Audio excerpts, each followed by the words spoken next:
مفيش حاجة اسمها تجميل. مثلا بيبدأوا التجميل من سن 20 سنة. المراية هما بيبصوا في المراية بيتخضوا. أنا ما بجملش.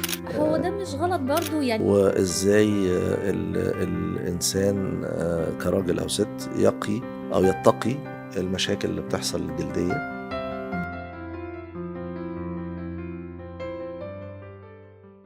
الجمال من أكتر الحاجات اللي بتشغل بالنا كلنا سواء ست أو راجل، وعشان التجميل بحر كبير. معانا النهاردة في حلقتنا في برنامج ومضة جمال دكتور جمال الحداد، استشاري أمراض الجلدية والتجميل وأمراض الذكورة، جامعة القاهرة. أهلا بيك يا دكتور. أهلا بيكي. عايزين حضرتك في الأول تعرفنا إيه هو التجميل. بادئ ذي بدء. التجميل ده كلمة شائعة جدا، لكن أنا ماي كونسبت مفيش حاجة اسمها تجميل، لأن أي ست أو راجل لما بيجي لأن عنده تغيرات حصلت مع السن أو نتيجة أي أمراض مزمنة أو نتيجة مثلا بعد الحمل أو نتيجة الانتشار المخيف لعمليات التكميم والتخسيس اللي بتحصل دلوقتي. ناس بتفقد وزنها وناس بتفقد جمالها. أنا عايز أقول إن جسمهم بيبتدي ما يستفدش بالقدر الكافي بأي حاجة هم بياخدوها من فيتامينات أو معادن أو أكل، وبالتالي بيحصل لهم تغيرات كتيرة جدا جدا، شحوب، ترهل في الجلد، فقدان للدهون بطريقة مخيفة. والست كمان بيحصل لها مشكلة كبيرة جدا، الست عندها دهون في مناطق كتير جدا في جسمها، وشها، رقبتها، ايديها، صدرها، بطنها. فيبتدي لما يحصل ترهل للمناطق دي تبتدي هي تحس ان هي ما بقتش زي الاول، ويبتدي عندها مشكلة نفسية كبيرة جدا قدامها وقدام نفسها وقدام جوزها. طبعا. وبالتالي ده بيأثر عليها نفسيا، وهي لازم تشوف حل. ده مش هنقدر نقول عليه تجميل. انا ما بجملش، انا بعيد ليها اللي كانت عليه او بعيد جسمها زي ما كان الاول. فازاي احنا نقول على ده تجميل؟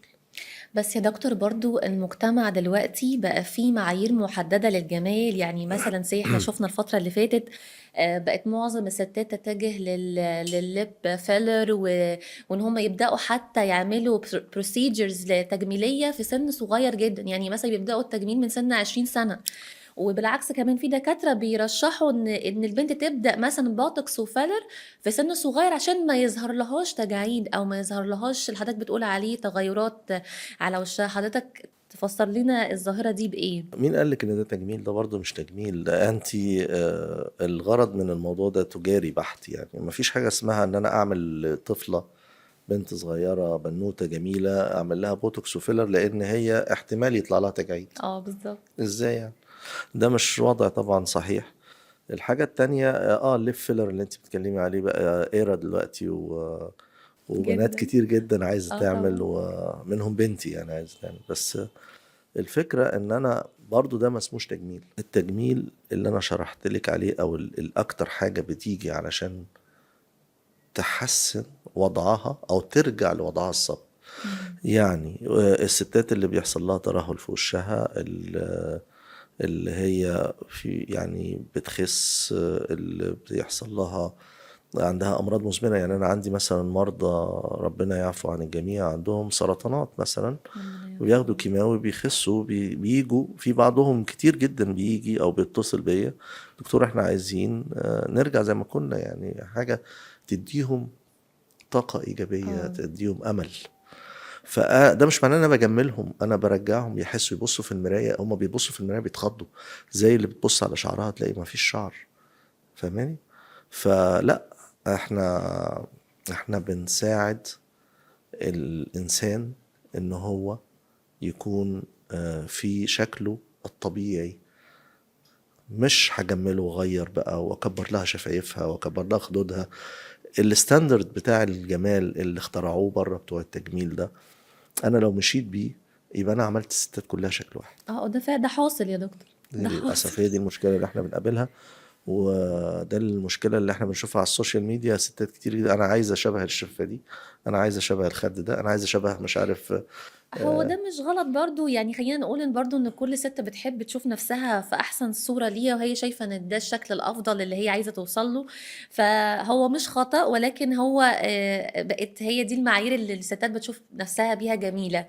بس عايزين نتطرق لنقطة إزاي نحافظ على بشرتنا إنها ما توصلش للمرحلة دي، يعني إزاي قبل ما يحصل تجاعيد وقبل ما نترهل وقبل ما يحصل حُفَر، عايزين نوصل لمرحلة إن إحنا نبقى في الsafe side ما نضطرش بقى نلجأ بقى لعلاجات قوية أو كده، عايزين وقاية الأول.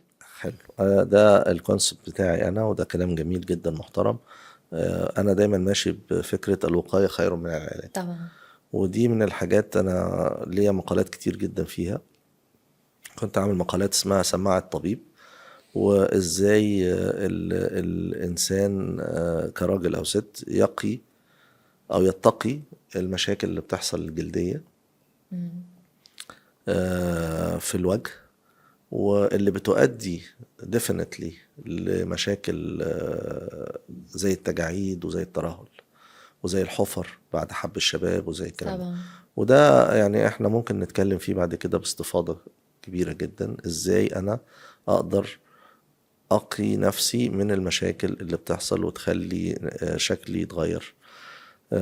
ده موضوع طويل جدا جدا جدا، من اول الجلد، تحسين شكل الجلد والتصبغات زي ما انت تفضلتي قبل كده وتكلمتي، ولحد الترهل اللي بيحصل والتغيير في شكل الوش كله يعني.